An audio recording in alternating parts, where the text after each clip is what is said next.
Hello everyone, so in this video I'm going to explain imbibition and diffusion. They are the modes of absorption and conduction of water and minerals. Other than imbibition and diffusion, there are many processes such as osmosis, turgidity, flaccidity, plasmolysis, passive transport, active transport, and deplasmolysis.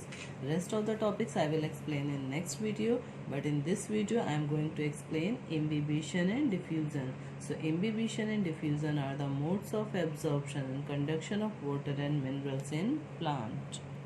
Alright students, so imbibition, okay. Imbibition, it is a phenomena by which the living or dead cells absorb water by the surface attraction. मतलब कि ऐसी process जिसमें कोई भी जो substance होता है जिसकी सेल्स लिविंग या डेड हो वो सरफेस अट्रैक्शन के थ्रू वाटर को एब्जॉर्ब करता है. This process known as imbibition. Alright. Alright students, so the living or dead cells absorb water by surface attraction. This process known as imbibition. Okay, the liquid generally water which is imbibed called imbibate. मतलब जो भी liquid absorb होता है usually water ही absorb होता है तो उसे इम्बिबेट बोलते हैं. And the solid substance which take part in the imbibition are called imbibants. Okay, so imbibition increase the volume of imbibants. मतलब कि जैसे आपने पिक किया कि बारिश के टाइम में क्या होता है कि जो वुडन डोर्स एंड विंडोज़ होती हैं उन्हें क्लोज करने में थोड़ी प्रॉब्लम आती है. इसलिए आती है बिकॉज उनका वॉल्यूम इंक्रीज हो जाता है और वो वॉल्यूम इंक्रीज होता है by this process, that is imbibition. उसमें क्या होता है कि वो जो वुडन डोर एंड विंडोज होंगी वो इम्बिबेंट्स होंगी. ओके, और वो क्या करेंगी जब भी इम्बिबेट को एब्जॉर्ब करती हैं then they will show the process of imbibition. Alright, so common example of imbibition are jamming of wooden doors, windows in rainy season. और जैसे कि सीड्स को जब भी हम लोग ओवरनाइट सोक करते हैं तो मॉर्निंग में उनका भी वॉल्यूम इंक्रीज हो जाता है. तो वो ड्राई सीड्स को जब भी हम लोग सोक करते हैं in water swell up and there seed code burst. This is also example of imbibition. Alright students, so many other significance of imbibition in plants are like imbibition of water by the seeds helps them to germinate by breaking the seed coat. Okay, because imbibition से जब water absorb होता है तो जो seed होगा उसका volume increase हो जाएगा and this increased volume will burst out the seed coat of the seed and thus it will help in the process of germination. Okay, then it helps in the absorption of water by the roots of plant in initial stage. तो जब भी root hair जो होती हैं वो water को जब भी एब्जॉर्ब करती हैं फ्रॉम द सराउंडिंग सॉइल तो उसकी भी इनिशियल स्टेज में imbibition ही हेल्प करता है. Okay, imbibition also helps in the movement of water from cell to cell in the plant body.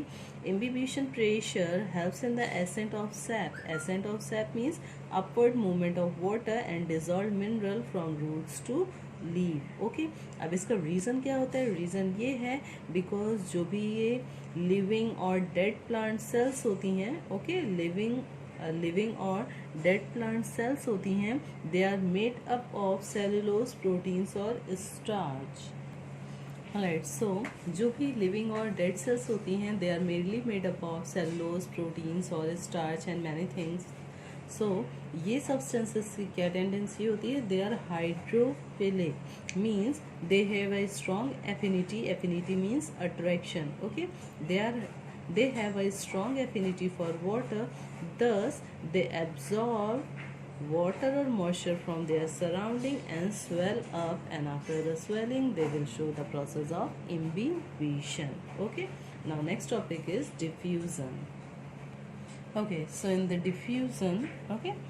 diffusion, the free movement of molecules of various substances, वो कोई भी substance हो सकते हैं like solid, liquid or gas, from the region of their higher concentration to the region of their lower concentration when two are in direct contact is called diffusion.